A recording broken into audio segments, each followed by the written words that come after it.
جوزي في الطلعه والنازله يقول لي انت فاشله وانت نافعه في حاجه، انت عايشه ليه؟ ربنا سبحانه وتعالى ما خلقش حد عادي. في رجاله النواقص اللي فيها من كتر ما مش قابله نفسها وحاسه انها فعلا ناقصه بتحاول تخلي اللي قدامها يحس بنفس اللي هو حاسه. عمرك شفتي واحده عندها ثقه بنفسها بس بتكره نفسها؟ مستحيل. عايزه حضرتك تقعدي مع نفسك وتفتكري طيبتك خدتك لغايه فين. ده ينفع ارد له القلم؟ ده ما يستاهلش ان انا ارد له القلم. ده الدرس اللي لازم نمشي عليه. ازيكم وحشتوني جدا جدا. ايه الاخبار؟ يا رب اخباركم كلها بخير. موضوع النهارده وكل الستات حبايبي واخواتي اختاروا اتكلم فيه، وهو ازاي يكون عندي ثقة بنفسي، ازاي اصنع لنفسي شخصية قوية. ودلوقتي انا حابة اعرف نفسي للناس الجديدة اللي اول مرة بتتفرج عليا. انا سومة ودي قناتي كوباية شاي مع سومة. اتمنى حضرتك تشرفيني بالاشتراك في القناة،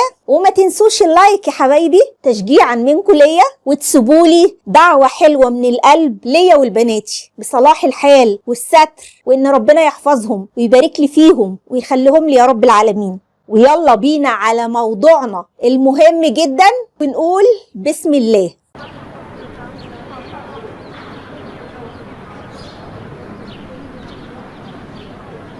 عايزه افكركم الاول كده وقبل ما نبدا الفيديو بتاعنا، اعملوا الخير، الخير بيجيب خير. يا اهلا بيكم حبايبي. خلوني في الاول اقول لكم ان انعدام الثقه بالنفس بيبقى بسبب عوامل كتيرة قوي، اغلبها بيكونوا اهالينا هم السبب فيها. وفي ستات تانية كان عندها ثقة بنفسها لكن اتجوزت الاشخاص الغلط اللي هدوا فيها ثقتها بنفسها. وفي منا اللي اتعرضت لتجارب فاشلة كتير قوي في حياتها زعزعت ثقتها بنفسها. المهم دلوقتي عايزين مع بعض نبدأ من الصفر. حضرتك حاسة ان انتي ثقتك بنفسك بعافية شوية لأي سبب بقى من الاسباب اللي احنا قلناها. مع بعض هعرفك ازاي تبني ثقتك بنفسك، ازاي تكوني شخصية قوية. اول نقطة في طريق الثقة بالنفس، عمرك شفتي واحدة عندها ثقة بنفسها بس بتكره نفسها؟ مستحيل.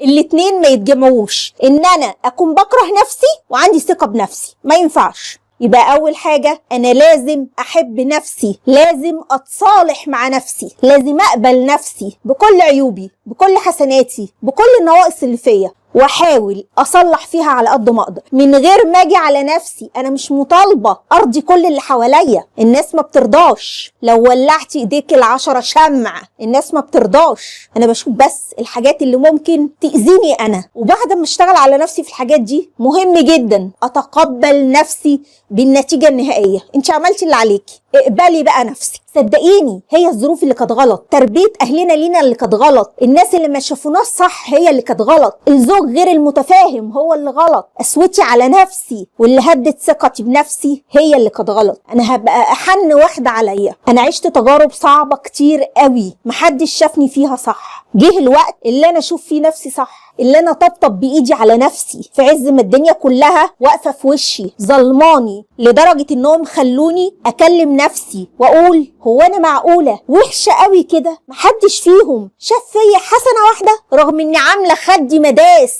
للكل وبرضه محدش راضي عني. طب كفايه كده بقى، انا هقفل بابهم. وخدك اللي عاملاه مداس ده ارفعيه، راسك دي لازم تبقى فوق. النقطه اللي جايه بتشد على ايديكي قوي وبتقولك امني بنفسك حتى لو مفيش حد مؤمن بيكي، دعبسي جواكي. ربنا سبحانه وتعالى ما خلقش حد عادي، صدقوني كلنا مميزين في حاجة، بس فينا اللي بيقف وبيدور جوه نفسه ويفتش انا مميز في ايه، انا شاطر في ايه، وبيقدر يوصل. وفي منا اللي حواليه بيخلوه يكره نفسه ويشوف نفسه ولا حاجه. جوزي في الطلعه والنازله يقول لي انت فاشله وانت نافعه في حاجه، انت عايشه ليه، انت بتعملي ايه؟ ولو دورتي وراه هتلاقيه هو افشل الفاشلين، لكن بيطلع الناقص عنده فيكي وانت بتصدقيه. ومع الاسف بتشوفي نفسك فعلا فاشله، مفيش ولا ميزه. ده كويس ان هو صابر عليا وعايش معايا. انا عايزه حضرتك ترمي كل الكلام ده وراكي، ما تصدقيهوش. كل واحد فينا جواه قدرات غير محدوده. ربيت ولادي، ده انا بقول لك اهو، يعني لو انت ما فيش خالص قاعده في البيت ما بتخرجيش من البيت، ده انا ربيت رجاله زي الفل. ابني واقف جنبي ما شاء الله عليه، بنتي واقفه جنبي ما شاء الله عليها. جوزك ده نفسه بيتشرف بابنك وبنتك اللي انت مربياهم. ازاي يبقى ما فيكيش ميزه؟ امني بنفسك انك حد مميز، حتى لو ما لقيتيش حد يقولك كده، فانا بقولك كده، انت حد مش عادي وجواكي قدرات غير محدوده، بس انت لسه ما اكتشفتيهاش. اتعودي تتكلمي عن نفسك بصوره ايجابيه وتبطلي خالص اللغه السلبيه عن نفسك. ده الدرس اللي لازم نمشي عليه. انا مش هقول عن نفسي اي صفه سلبيه. لو جوزي صبح وليل يقول لي انت فاشله، انت مش نافعه، ده هو اللي فاشل وهو اللي مش نافع مش انت. بس انت مش فاهمه اللعبه ماشيه ازاي. في رجاله النواقص اللي فيها من كتر ما مش قابله نفسها وحاسه انها فعلا ناقصه، بتحاول تخلي اللي قدامها يحس بنفس اللي هو حاسه. هو حاسس ان هو مش كفايه، فيبتدي يقول لك انت مش ذكيه، انت مش ناجحه. بصي الستات، وانت تبقي ست الستات، لكن يقول لك بصي الستات اقل منك وانت عارفه ان هم اقل منك. لكن دايما عايز يصغرك قدام نفسك، يخليكي تكرهي نفسك، يكسر ثقتك بنفسك. ما هو كتر الكلام ده. النقطة اللي جاية بتقول لحضرتك التغيير بيبدأ من عندك مش من اللي حواليكي. أنا دلوقتي عايشة مع راجل صعب، على طول هذه الثقة دي بنفسي. هل ابتدي أغيره هو الأول عشان ترجع لي ثقتي بنفسي؟ أنا التغيير هيجي من عندي.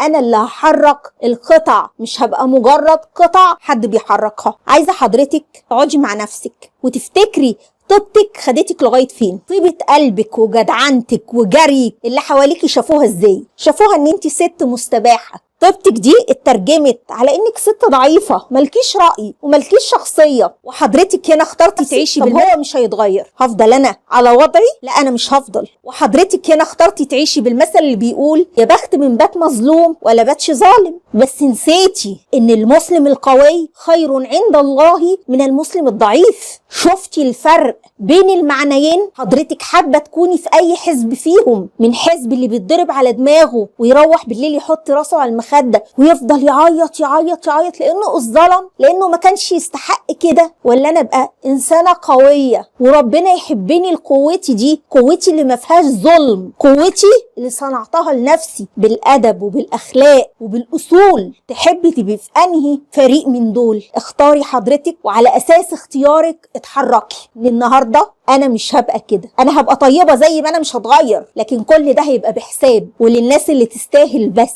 النقطة اللي جاية دي بقى أنا شخصيا بحبها جدا، وجات عليا فترة مش هكدب عليكم كنت شخصية مستباحة جدا. في بداية حياتي كنت لسه متجوزة وصغيرة وحابة الدنيا وحابة أثبت للكل إن أنا هعيش وإن أنا هقدر أفتح بيت وإن أنا هقدر أبقى ست محبوبة وست جدعة، خصوصا إن أنا طالعة من طفولة قاسية جدا فيها كلام بقى كتير زي أنتي مش هتنفعي، أنتي مش هتعمري، أنتي مش عارفة إيه، أنتي فيكي وفيكي وفيكي، يعني قمة التشويه النفسي. فأنا عايزة أثبت بقى للدنيا كلها إن أنا لأ، أنا مش فاشلة، أنا مش وحشة زي ما أنتوا كنتوا بتقولوا عليا، انا مش فيا وفيا وفيا. لا، كان عندي تحديات كتيره جدا، ودخلت الحياه بقلب وبحب. قلت اعوض نفسي عن الحب اللي انا ما لقيتوش، فكنت يعني معطاءه لدرجه غير عاديه، زي حد عطشان كده وعايز ينهل من حب الدنيا كله، عايز يشبع نفسه بالحب. كنت لسه بقى شابه وبصحتي واقفه على رجليا صلبه نفسي، واللي يطلب مني حاجه ما اتاخرش، واللي يعوز مني حاجه اقف،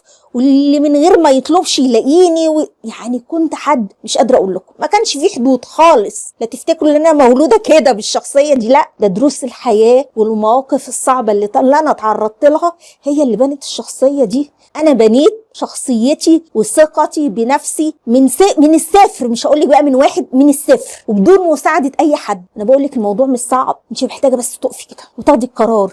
انا اللي جاي لازم يبقى مختلف جدا، بشخصيه مختلفه تماما وعلى حق مش على باطل. انا بقول لكيش عشان تصنعي ثقتك بنفسك تبقي انسانه جباره وتفتري وتظلمي، دي مش ثقه بنفس، ده انت هتبقي مكروهه. في شعره بان انا اكون ببني ثقتي بنفسي على حق وبدون ما حد يقدر يغلطني، وبين ان انا ابقى جبروت بقى وافتري وعامل الناس وحش وعامل الناس من فوق. دي ما اسمهاش ثقه بنفس خالص. الموضوع مختلف تماما يا جماعه، دي سكه ودي سكه، ده طريق وده طريق، ده مش طريقنا، احنا طريقنا ده. احنا ماشيين بما يرضي الله، انا بس احافظ على نفسي وعلى حدودي وعلى كرامتي. وهنا احب اجيلك بالنصيحه بقى، النصيحه اللي امشي عليها من هنا ورايح. النصيحه دي بتقولك ايه؟ اللي يديكي ألم ما تديلوش خدك التاني وتقول له تعالى اضرب كمان، لا، ده اللي يديكي ألم تردي له نفس الألم بنفس القوة. اما حد يعتدي عليك الاول، ما اروحش انا من الباب للطاقة ادي اللي قدامي ألم، يبقى انا اتحمل الألم اللي هيجيلي عشان انا اعتديت. انا يا جماعة رد فعل مش فعل، حد غلط فيا يتحمل ردة الفعل بتاعتي عشان بعد كده يحاسب كويس جدا قبل ما يتعامل معايا. يبقى عارف الشخصية دي طيبة كريمة ست محترم، بس ليها حدود، ما ينفعش اتعدى الحدود، عشان انا عارف ان انا يعني هتبهدل معاها لو تخطيت حدودي. انا بقول لكم سومة بتعمل ايه؟ اي حد غلط في سومة ما بتردش في نفس الموقف، رغم اني قادرة ارد، والرد اللي ما يغلطش، يعني الحمد لله يا رب بعرف ارد على اللي قدامي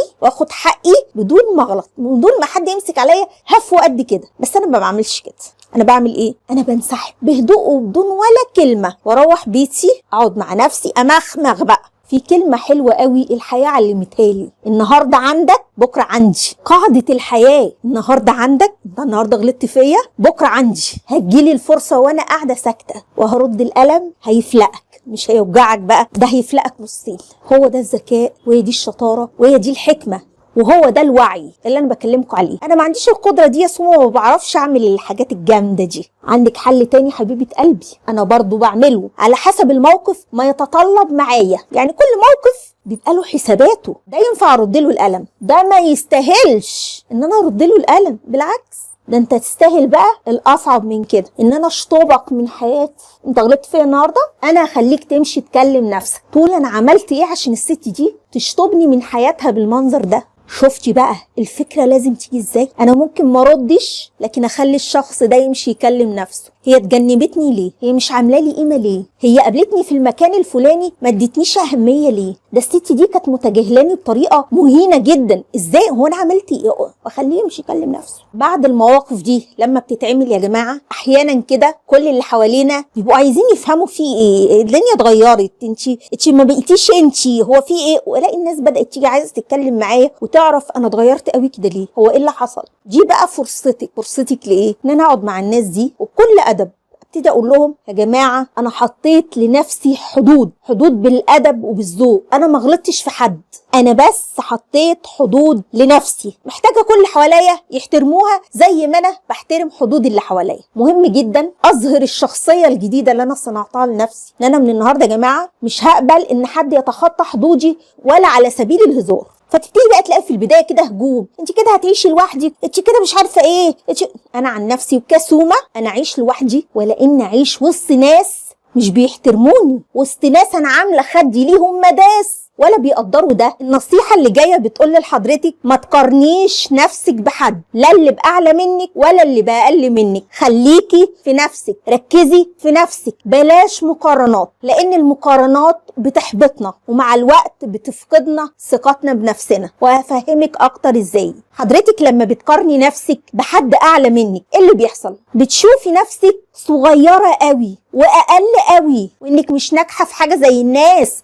وان في ناس احسن منك وانت اقل منهم. هي دي المقارنات، على طول بتوديك لسكه انك تشوفي نفسك قليله. دايما عايزه حضرتك تتعلمي تشوفي نفسك كفايه. انت محتاجه في سكه الثقه بالنفس تركزي في المربع اللي انت واقفه فيه، بس انك ازاي تتحركي منه لقدام من غير ما ابص فوق. انا بص على مربعي، انا بص في طريقي، مركزه كويس جدا ان انا اتحرك خطوه لقدام، واني وانا واقفه في المربع بتاعي ده انا مش اقل من حد ولا احسن من حد، انا مركزه في نفسي بس، واني مش عايزه اتغير ولا عايزه يبقى عندي ثقه بنفسي علشان ابقى شبه فلانه. انا عايزه اتغير علشان اكون نفسي، علشان اصنع تجربتي الخاصه جدا بيا. انا مش عايزه اكون نسخه من حد تاني، انا عايزه اكون انا بكل ما فيا، ببصمتي المميزه اللي مش شبه بصمه حد تاني في الدنيا كلها. النقطه اللي جايه فيها تحذير لحضرتك. التحذير ده بيقولك ايه؟ الثقه بالنفس مش معناها ابدا انك تكوني مثاليه. الشخص المثالي ده شخص مزيف، مفيش حاجه اسمها مثاليه، مفيش شخص كامل إلا سيدنا محمد عليه الصلاة والسلام. عارفه الاشخاص المثاليين ايه؟ اللي حضرتك بتشوفوهم على السوشيال ميديا. كل اللي انت بتشوفيه على السوشيال ميديا ده زيف، ده مش حقيقي. الناس دي بتظهر الجزء بس اللي هي عايزه تظهره، اللي هي بتمثل فيه انه كامل، انها بتمثل فيه انه حقيقي، لكن ورا الكواليس مفيش الحاجات دي. يوم والتاني وشهر والتاني وتلاقي الاتنين اللي كانوا مثاليين ومقطعين الدنيا صور على حبهم وعلى علاقتهم متطلقين وفاتحين بعض. اوعي تحطي الناس دي معيار لنفسك او معيار لحياتك ان انت عايزه توصلي لهم وتكوني مثاليه زيهم. مفيش حد مثالي. الناس دي بتدعي السعاده، بتدعي الكمال، لكن مفيش حد فينا كامل. خلي معيارك نفسك وبس. هتقولي لي طب يا سومة، الشخص اللي واثق من نفسه اكيد هو بيتمتع بشوية صفات كده، ممكن تقولي لنا عليهم؟ هقولك تعالي معايا وانا اقولك. الايام دي طالعة موضة كده بفيديوهات بتكلمك عن لغة الجسد، حركات كده الانسان بيعملها هو مش واخد باله بتقول عنه ايه. في حركات من دي ممكن تقول ان الشخص ده مهزوز، ممكن في حركات معينة تقول الشخص ده بيكذب، لكن انا بصورة مبدئية كده اقدر اقولك الشخص الواثق من نفسه بتبان عليه شوية علامات. واحد، الشخص الواثق من نفسه شخص ثابت، تخشي كده تلاقيه قاعد مالي مطرحه ما بيتحركش كتير. الشخص الواثق من نفسه او الست الواثقة من نفسه دايما هتلاقيها قاعدة في مكانها ثابتة في وضعية معينة ما بتتحركش كتير، راسها دايما كده لفوق، فارد كتافه، مش قاعد عامل كده. عارفين في شخصيات اسمها الشخصيات المهزومة، الشخصيات المهزومة دي تلاقيها عاملة كده متكعورة في نفسها كده، هو مهزوم. الشخص الواثق من نفسه، او انتي عايزة تبيني انك شخصية واثقة من نفسها، تبقي قاعدة كده فاردة كتفك ورافعة راسك كده، مش منزله طول ما انت قاعده عامله راسك وحاطه عينك في الارض. حاطه عينك في الارض ليه؟ لا سمح الله، ارفعي راسك، محافظه على وضعيه ثابته للقعده، الوضعيه بقى اللي تريحك، مش عايزين تمثيل. انا عايزاكي تبقي قاعده حاسه بنفسك، حاسه ان انت مميزه، حاسه ان انت احسن واحده في اللي قاعدين. وزي ما انا قلت لكم بين الغرور والثقه بالنفس شعره رفيعه قوي. كل ما وعيك زاد كل ما شفتي الشعره دي كويس جدا وخليتي بالك منها كويس جدا. كمان حاجه مهمه قوي، المظهر الخارجي مهم جدا للثقه بالنفس. ما بقولكيش اشتري براندات والبسي براندات والبسي اغلى حاجه في الدنيا، لكن على الاقل خالص مظهري يكون مهندم بالوان هاديه متناسقه، ما كنتش لابسه حاجه مقطعه، ما كنتش لابسه حاجه متبهدله. مفيش شخص واثق من نفسه ما بيعتمدش على مظهره حتى لو بحاجات بسيطه. ما بقولكيش لبس يعني واو عشان كل اللي يبقى واثق من نفسه، بأبسط الحاجات. مع الاسف سواء ده صح سواء ده غلط، لكن هو ده الواقع. الناس بتحكم علينا من مظهرنا. مش لابسه في رجليا حاجه مقطعه ولا حاجه مهربده ولا حاجه شكلها قديم، على الاقل خالص ابقى يعني مظهري كده هادي ونضيف وريحتي حلوه. عايزه اقولك ان مشوار الثقه بالنفس مشوار محتاج مجهود منك، مجهود كبير لازم تبذليه في طريق الثقه بالنفس.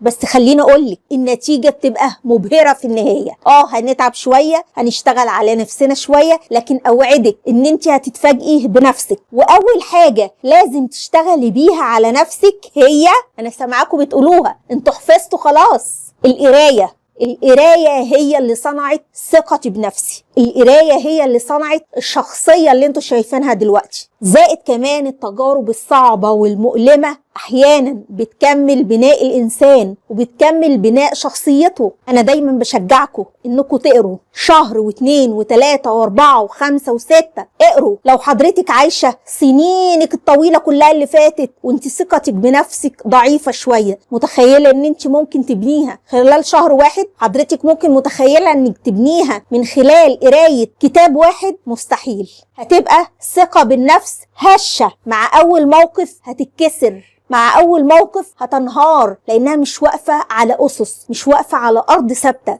كفايانا فيسبوك وفيديوهات ملهاش لازمه، كفايانا بجد. اشتغلي على نفسك، اسمعي فيديوهات كتير لدكاتره نفسيين، لعلماء، اقري كتب لمصطفى محمود. لو انت مش قادره تشتري كتب زي ما قلت لكم، اسمعوا الكتب المسموعه على يوتيوب. في قارئ للكتب شخصية أكتر من رائعة، صوته يعني يجذبك، ممكن تسمعي الكتاب كله معاه بدون زهق. صفحته اسمها إسلام عادل، أنا هكتب لكم اسمه دلوقتي، دوروا على اليوتيوب كده، خشوا في البحث واكتبي إسلام عادل هيظهر لك الصفحة بتاعته. الراجل ده قاري أكتر من هقول إيه، من 500 كتاب، كلهم أروع من بعض، الكتب المشهورة، الكتب اللي تستحق تتقري وتتسمع هتلاقوها عنده على الصفحة. اسمعوا كتاب بعد كتاب، كتاب بعد كتاب. انا ما بقولكيش خلصي الكتاب كله في يوم، في كتاب بتبقى مدته 7 ساعات ممكن تسمعيه على 3 ايام، كل يوم قبل ما تنامي وبعد ما تخلصي شغلك اقعدي اسمعيه. في كتب بتبقى عاملة 3 ساعات ممكن دي في قاعدة واحدة وانت قاعدة في المطبخ كده تشغليه تسمعيه، وانت بتغسلي المواعين تشغليه تسمعيه، وانت بتروقي الشقة بتاعتك تشغليه جنبك من أوضة لأوضة وتسمعي الكتاب. فخشوا على صفحة إسلام عادل واسمعوا كل الكتب المسموعة على صفحته، بجد هتدعولي هتدعولي هتدعولي. وحقيقي بعد شهر و2 و3 من الاستماع المستمر او انك تشتري كتب كتير وتقريها هتلاقيكي شخصية تانية خالص. وزي ما انا قلت لكم كده، اقروا الكتب التنمية البشرية، كتب علم النفس الخفيفة اللي لغتها بسيطة. الكتب دي هتعرفك عن نفسك كتير، الكتب دي هتساعدك ازاي تبني شخصيتك، الكتب دي هتعلمك ازاي تبقي شخصية واثقة من نفسك. ده كله من القراية. انتوا مش متخيلين القراية بتصنع الوعي ازاي، انتوا مش متخيلين القراية بتصنع العقل والحكمة ازاي، تخليكي تعرفي تتصرفي صح ازاي في كل حاجة في الدنيا، بتبلور ده، بتغير اعدادات ده. النقطة الجاية دي يا جماعة يعني سامحوني فيها، أنا بلاقي ناس أو بقابل ناس طول ما هي قاعدة بتعتذر، طول ما أنا آسفة والله، طب حقك عليا، طب أنا آسفة، طب أنا ما كنتش قصدي. في ناس من كتر ما بتتكلم كتير بتغلط كتير فبتتأسف كتير. أنا بيني وبينكم ما بحترمش الناس اللي بتعتذر كتير. هتقولي لي يا سوما أنت مش معترفة بالاعتذار، لما حد يغلط لازم يعتذر؟ هقولك أبدا، أنا مع الإنسان إنه لما يغلط لازم يعتذر، لكن فكرة ان انا